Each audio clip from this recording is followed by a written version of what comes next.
Hello everyone, welcome to IFS. So आप लोगों को पता है कि हम अगर सेल की बात करें, जो टॉपिक आप देख सकते हैं सेल, ये किसी भी एग्जामिनेशन पॉइंट ऑफ व्यू से देखिए तो फिर बहुत ज़्यादा इंपॉर्टेंट है ये टॉपिक। आप इसको किसी भी फॉर्म में आप देखेंगे, मतलब सेल आपको मैच द फॉलोइंग या के फॉर्म में आपको क्वेश्चंस पूछे जाएंगे, एक ना एक क्वेश्चन आपको पक्का दिखेगा सेल से रिलेटेड। चाहे उसके साइंटिस्ट से हम देख ले, उससे रिलेटेड क्वेश्चन किसने डिस्कवर करा था, मैच द फॉलोइंग फॉर्म में आ जाएगा, एमसीक्यू फॉर्म में। तो क्वेश्चन यहाँ पे आते हैं हमारे सेल से रिलेटेड। तो आज हम देखने वाले हैं कि सेल क्या है, क्या हिस्ट्री है सेल की, कब आया, कैसे आया, किसने डिस्कवर करा, सारी चीजें, हम सारी जो बेसिक इंफॉर्मेशन है आज हम वो देखने वाले हैं इसमें। Okay, so let's get into it. First, cell. सबसे पहले आपको पता है स्टार्टिंग में जब कोई माइक्रोस्कोप का इन्वेंशन नहीं हुआ था, कोई माइक्रोस्कोप नहीं था हमारे पास, तब हमें क्या लगता था, तब उस टाइम के लोगों को क्या लगता था कि ये जो हम लिविंग ऑर्गेनिजम्स है वो किसी भी नॉन लिविंग ऑर्गेनिज्म से भी अराइज हो सकते हैं, आ सकते हैं, क्रिएट हो सकते हैं। तो इसको हमने क्या टर्म दिया था, स्पॉन्टेनियस जनरेशन थ्योरी। ठीक है, तो ये हमें स्टार्टिंग में ऐसी चीज लगती थी जब तक हमारे पास कोई प्रूफ नहीं था कि ऐसा कुछ भी होता है, सेल जैसा भी कोई टर्म है, कोई चीज होती है जो हमारे बॉडी को बनाती है। ऐसी चीजें हमें जब पता नहीं थी, हमें कोई माइक्रोस्कोप का कुछ पता नहीं था, तब हम बोलते थे स्पॉन्टेनियस जनरेशन थ्योरी है कि जो भी नॉन लिविंग हमारे पास नॉन लिविंग थिंग है उससे हमारे पास हम राइज होते हैं, लिविंग ऑर्गेनिजम्स राइज होते हैं। बट फिर हमारे पास है ये साइंटिस्ट रॉबर्ट हुक।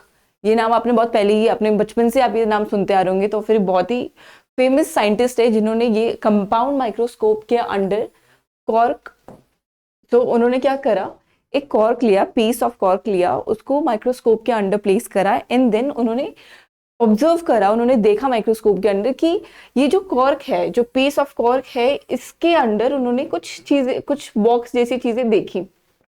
तो उन्हें क्या लगा कि ये जो इनको क्या बोला उन्होंने कि कुछ जैसे बॉक्सेस होते हैं, एम्प्टी बॉक्सेस या रूम्स, कोई एम्प्टी रूम्स वगैरह होते हैं, वैसा उन्होंने उसको एक समझा कि ऐसा कुछ है इस कॉर्क के अंदर अंदर।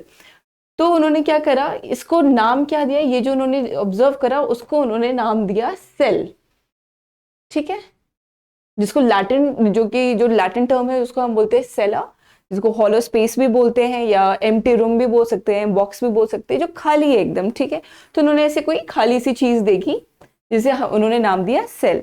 ठीक है, तो यहां से हमारा टर्म आया सेल। जब हमारे पास माइक्रोस्कोप आया, रॉबर्ट हुक ने फिर हम देखा, ऑब्जर्व करा अंडर माइक्रोस्कोप, फिर उन्हें पता चला कि अच्छा ऐसी भी कोई चीज है जिसको हमें नाम दिया उन्होंने सेल। अब इनके ही काम से, इनके एक्सपेरिमेंट से इंस्पायर होकर के हमारे पास दूसरे साइंटिस्ट आए, ल्यूविन हुक। उन्होंने क्या करा, ये आप देख सकते हैं, ये 1665 की बात है। कुछ साल के बाद 1674 में हमारे पास आए ल्यूविन हुक। उन्होंने भी उनका काम जब देखा, उनको फिर लगा कि अच्छा और भी इसके ऊपर एक्सपेरिमेंट्स हम कर सकते हैं। तब उन्होंने ऑब्जर्व करा, ये फर्स्ट साइंटिस्ट है जिन्होंने फर्स्ट डिस्कवर्ड लिविंग सेल्स, व फर्स्ट डिस्कवर्ड लिविंग सेल्स की अगर मैं बात करूं तो हमारे सबसे पहले किसने, एंटनी वैन ल्यूवेन हुक ने ये डिस्कवर करा था लिविंग सेल्स। ठीक है, तो ये हमारे पास रॉबर्ट हुक हो गए और फिर उसके बाद हमारे पास एंटनी वैन ल्यूवेन हुक हो गए। तो ये दो साइंटिस्ट है जिन्होंने सेल देखे थे, और टर्म किसने कॉइन करा था फर्स्ट, रॉबर्ट हुक ने। तो ये चीज तो हो गई हमारी सेल के बारे में कि किसने क्या करा था। आगे हम देखते हैं सेल थ्योरी। तो जब रॉबर्ट हुक ने जब देखा, ये हमारे ल्यूविन हुक ने जब देखा कि ये सेल है कुछ इतना, मतलब ये उनको जब पता चला कि वो प्लांट से लेकर के वॉर्म तक, वॉर्म से लेकर के ह्यूमन बीइंग तक, हर जगह ये चीज प्रेजेंट है, ये हर जगह सेल प्रेजेंट है। तो ये क्या ऐसी चीज है, इसके ऊपर उन्होंने फिर आगे स्टडी करी। फिर उसके बाद हमारे पास अलग से फिर साइंटिस्ट आए जिन्होंने सोचा कि और स्टडी करके और चीजें इसके बारे में जानते हैं सेल के बारे में, क्योंकि ये इतना ज्यादा इंपॉर्टेंट है कि हर जगह वो अवेलेबल है, हर जगह प्रेजेंट है, हर बॉडी में प्रेजेंट है, हर लिविंग ऑर्गेनिज्म में प्रेजेंट है। तो क्या चीज है वो, तो उन्होंने सेल थ्योरी दी। तो ये हमारी सेल थ्योरी किसने दी है, श्लेडन एंड शॉन।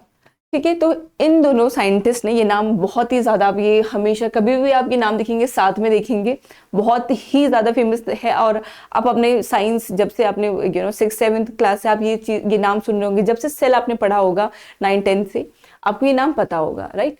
तो क्या करा था इन दोनों साइंटिस्ट ने, इन्होंने सेल थ्योरी दी थी। और सेल थ्योरी में क्या है, सी हमारे पास 3 इंपॉर्टेंट पॉइंट्स है जो कि सेल थ्योरी में आते हैं। आगे फर्दर जो अलग अलग साइंटिस्ट आए, उनको अलग अलग चीज़ें पता चली सेल के रिगार्डिंग, उनको और अलग पॉइंट्स जब पता चले तो वो मॉडिफाई करते गए। बट अगर आपसे पूछा जाए तो कितने सेल थ्योरी में क्या मेन पॉइंट्स है, तो वो 3 मेन पॉइंट्स है, वो सारी चीज़ें मैं आपको अभी बताती हूँ। सो सबसे पहला जो पॉइंट है हमारा सेल थ्योरी में वो है tissues of all living organisms consist of cell. तो यही हमारी बात है, हमारी बात ही यहीं से शुरू हो रही है कि हम सबसे पहले तो हमें ये पता है कि प्लांट में, वर्म में, कहीं की भी बात है, प्लांट, वर्म या हम लिविंग ऑर्गेनिज्म किसी की भी बात करें, हर जगह हमारे पास सेल प्रेजेंट है। और अगर मैं बात करूँ जैसे टिश्यू की, तो हमारे पास सबसे पहले आता है सेल। सेल से हम आगे बनाते हैं टिश्यू, फिर टिश्यू से है हमारे पास ऑर्गन्स, फिर ऑर्गन से बनता है ऑर्गेनिज्म, ह्यूमन हमारा पूरा बनता है। तो आप देख सकते हैं कि सेल अगर है तो टिश्यू बनेगा, टिश्यू है तो फिर ऑर्गन्स एंड देन ह्यूमन, हमारा पूरा ह्यूमन बीइंग बनेगा, एक ऑर्गेनिज्म बनेगा। तो जब हमें पता है कि इतना ये एक अगर सेल नहीं है तो कोई भी चीज़ नहीं बनेगी, सेल से आगे कोई चीज़ होगी ही नहीं, तो इसके ऊपर स्टडी करना इज मस्ट, राइट। तो इसलिए उन्होंने सेल थ्योरी दी, जहां पे उन्होंने बताया कि tissues of all living organisms consist of cell. तो ये सेल थ्योरी का सबसे पहला पॉइंट है। सेकेंड है cells are the smallest unit of life which can replicate independently and are referred to the building blocks of life. तो ये चीज़ तो सेल्फ एक्सप्लेनेटरी, जब आपने देखा कि जब मैं बता रही हूँ आपको कि सेल से टिश्यू, टिश्यू से ऑर्गन, ऑर्गन से और ये हमारे पास पूरा ह्यूमन बीइंग बन रहा है, एक पूरा ऑर्गेनिज्म बन रहा है। तो इसका मतलब यही है कि हमारी बेसिक जो हमारा एक क्या बोल सकते हैं हम, एक बिल्डिंग ब्लॉक जो है वो कौन है, सेल। ठीक है, जैसे हम बिल्डिंग में बनाते हैं तो सबसे बेसिक चीज़ क्या है हमारी, एक ब्रिक। अगर वो नहीं है तो हम आगे का कोई स्ट्रक्चर नहीं बना सकते, राइट। तो वैसे ही हमारे जो पूरा स्ट्रक्चर बन रहा है, पूरा ह्यूमन बीइंग अगर बन रहा है तो वो किसकी वजह से, सेल की वजह से। तो इसलिए cells are the smallest unit of life which can see, smallest सबसे पहले सबसे छोटा ये, फिर उसके बाद टिश्यू, फिर उसके बाद ऑर्गन्स। तो सबसे smallest unit of life is हमारा cell which can replicate independently and are referred to as building blocks of life. तो ये चीज़ हमारी समझ आ गई हमें कि वो टिश्यू में, अगर टिश्यू, सेल से टिश्यू बनता है, ये हर टिश्यू में प्रेजेंट होता है सेल। सेकंड, हमें ये पता चला कि स्मॉलेस्ट हमारा लिविंग सेल है सेल, और ये एक बिल्डिंग ब्लॉक भी है हमारे बॉडी का या हमारे पूरे एक ऑर्गेनिज्म का, राइट। ठीक है, तो ये हमारे सेकेंड पॉइंट है हमारे सेल थ्योरी का। फिर आगे ये चीज़ आपको मैं बता दूं कि थर्ड जो हमारे साइंटिस्ट आए थे, फोर्थ जो साइंटिस्ट इसमें जो इन्वॉल्व थे, तो अगर मैं श्लेडन और शॉन की बात करूँ तो उनको हम एक साथ रख लेते हैं, वो हमारे एक साइंटिस्ट हो गए। फिर हमारा ये सेल थ्योरी के बाद जब ये सारी सेल थ्योरी दी जा रही थी, तब हमारे ये साइंटिस्ट ने, रुडोल्फ वर्चो ने क्या करा था, एक और पॉइंट ऐड करा था। उन्होंने क्या बताया था, that all cells arise from pre existing sales.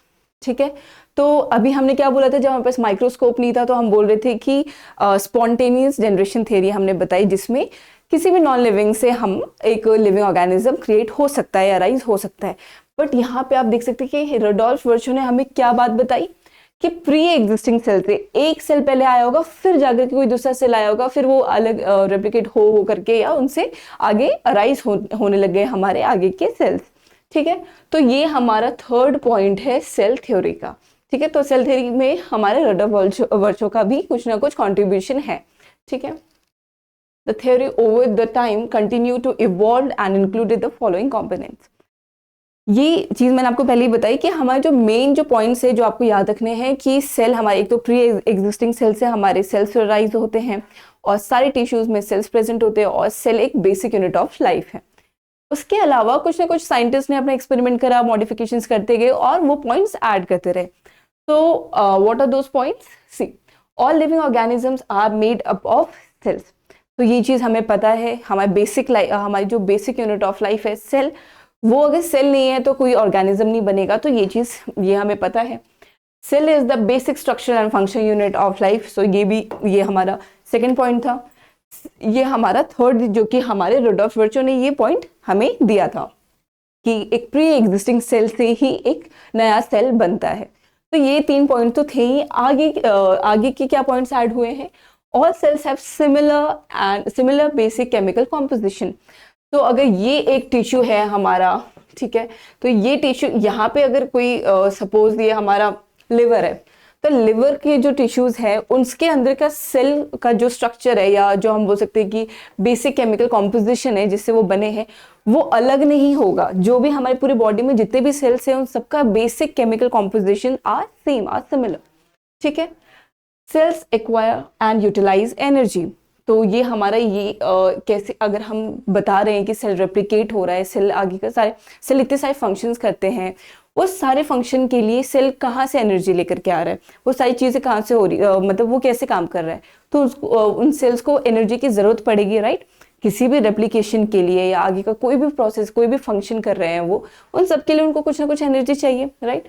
तो इसलिए यहाँ पे बोला गया कि cells acquire and utilize energy. Cell possess a genetic program and the means to use it। ठीक है। तो हमारे पास ये आप देख सकते हैं डीएनए, आरएनए, सारी चीज़ें हमारे सेल में प्रेजेंट है। ये सेल है हमारा, इसके अंदर आप ऑर्गेनल्स देख सकते हैं, हमारे पास डीएनए, न्यूक्लियस, आरएनए, सारी चीज़ें आप यहाँ पे सेल में हमारा आपने देखा होगा कि सेल का स्ट्रक्चर क्या होता है। तो आगे मैं फर्दर आपको बताने वाली हूँ जो भी प्रोकैरियोटिक यूकैरियोटिक सेल्स जब आए तो वो सारी चीज़ों में क्या डिफरेंस है, क्या ये जो प्रोकैरियोटिक सेल्स है उसमें क्या डिफरेंस है, यूकैरियोटिक सेल्स में क्या डिफरेंस है, सारी बातें हम करने वाले हैं। तो तब के लिए मैं बचा करके रखती हूँ आपके लिए कि जो भी इसके अंदर, जो भी हमारे सेल के अंदर जितनी भी ऑर्गेनल्स है, जो भी कंटेंट है, वो सारी चीज़ें हम फर्दर अपनी नेक्स्ट वीडियो में बताएंगे। ठीक है। तो ये सारे पॉइंट्स है जो कि आगे फर्दर मॉडिफिकेशंस के बाद जो सेल थ्योरी में ऐड हुए हैं। ठीक है। पर लेकिन जो मेन है वो हमने देख लिया, प्री एग्जिस्टिंग वाला है, देन टिश्यू वाला है कि all cells are present in tissues, and then we have this last one जहाँ पे हमने देखा कि प्री एग्जिस्टिंग वाला है, and then basic unit of life. तो ये सारे पॉइंट्स है जो आपको याद रखने हैं। कहीं ना कहीं आप इसको मैच द फॉलोइंग में देख लेंगे। अब क्या होता है कि हमें जब लगता है कि आता है, हमें आते हैं, ये सारी चीजें हमें पता है, हमें आती है, बट जब तक आप एक बार ब्रश अप नहीं करते, उसको एक बार रिवाइज नहीं करते, एक बार देखते नहीं, तो आपको जब ऑप्शंस आएंगे तो आप कहीं ना कहीं कंफ्यूज हो जाओगे, राइट। तो इसलिए बस एक ब्रश अप के लिए आपके पास ये मैंने आपको टॉपिक बताया जहाँ पे आपको आइडिया लग जाए कि कौन से साइंटिस्ट ने कब कैसे ये सेल करा, इन्वेंट वो करा, डिस्कवर करा, देन क्या क्या टॉपिक्स है, क्या क्या सेल थ्योरी में क्या क्या पॉइंट्स है, सारी चीज़ें हमने यहाँ पे कवर करा है। तो आई होप आपको क्लियर हो गया होगा कि सेल क्या है और किसने इसे डिस्कवर करा था। सो यस, ये आज के लिए इतना है, और आगे जो भी जितने भी सेल से रिलेटेड और जो चीज़ें हैं वो मैं आपको बताती रहूँगी, आपको अपडेट करती रहूँगी, इन्फॉर्मेशन आपको देती रहूँगी। So yes, all the best and happy learning.